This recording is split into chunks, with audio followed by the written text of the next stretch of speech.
बहुत समय पहले की बात है। एक हरे भरे जंगल में एक काला कौवा और एक चालाक सियार रहते थे। कौवा बड़ा मेहनती और ईमानदार था। वह सुबह सुबह उड़कर जाता, कहीं से दाने चावल या फल ढूंढ लाता और अपने घोंसले में रख देता। जंगल के दूसरे पक्षी भी उसकी काली चमकती चोंच और मजबूत पंखों से प्रभावित रहते। सियार का स्वभाव अलग था। वह मेहनत से कतराता और हमेशा आसान रास्ता ढूंढता। उसे लगता कि दूसरों की मेहनत का फल छीन लेना ही समझदारी है। यही सोच उसे बार बार मुसीबत में भी डालती, लेकिन उसकी चालाकी इतनी तेज थी कि वह किसी न किसी तरह बच निकलता। एक दिन कौए को गांव के पास की झील में तैरती हुई एक रोटी दिखी। उसने तुरंत नीचे झपट्टा मारा और रोटी को अपनी चोंच में दबाकर उड़ गया। रोटी बड़ी थी, इसलिए उसने सोचा कि इसे आराम से अपने घोंसले पर बैठकर खाऊंगा। सियार दूर से यह सब देख रहा था। उसकी आंखें लालच से चमक उठी।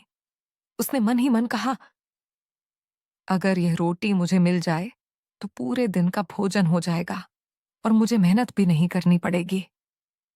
वह चुपके चुपके कौवे के घोंसले के पास पहुंचा और सोचने लगा कि किस तरह उसे धोखा दिया जाए। सीधे मांगने से तो कौवा देगा नहीं, और अगर जोर जबरदस्ती की तो कौवा उड़ जाएगा। सियार ने अपनी चालाकी का सहारा लिया। वह नीचे खड़ा होकर मधुर आवाज में बोला, ओ सुंदर कौए, तुम्हारी काली चमकती हुई पंखुड़ियां कितनी सुंदर लग रही हैं। सच कहूं तो मैंने आज तक इतना सुंदर पक्षी नहीं देखा। तुम्हारी आवाज तो और भी मधुर होगी। अगर तुम गाना गाओ तो पूरा जंगल तुम्हें सुनकर मंत्रमुग्ध हो जाएगा। कौवा सियार की बातों में आ गया। उसने सोचा, शायद सच में मेरी आवाज अच्छी होगी, तभी तो यह मेरी इतनी प्रशंसा कर रहा है। जैसे ही उसने गाने के लिए चोंच खोली, रोटी नीचे गिर पड़ी। सियार ने झपट्टा मारा और रोटी उठा ली। वह हंसते हुए बोला, ओ भोले कौए, गाना तो तुमने अच्छा गाया या नहीं ये मुझे नहीं पता, लेकिन रोटी अब मेरी है। कौवा हक्का बक्का रह गया।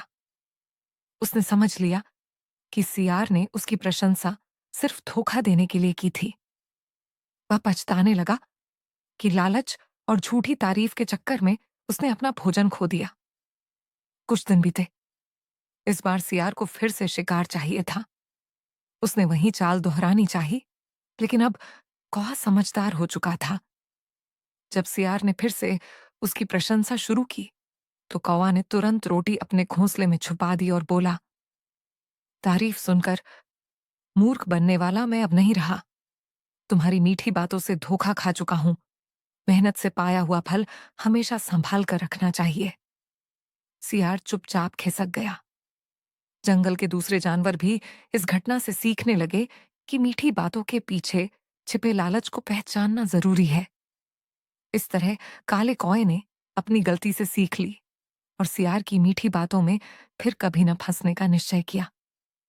जंगल के बाकी जानवर भी समझ गए कि हर चमकती चीज सोना नहीं होती और हर मीठी बात सच्चाई नहीं होती। कहानी हमें यही सिखाती है कि झूठी प्रशंसा पर भरोसा करना मूर्खता है, जबकि मेहनत और समझदारी ही असली ताकत है।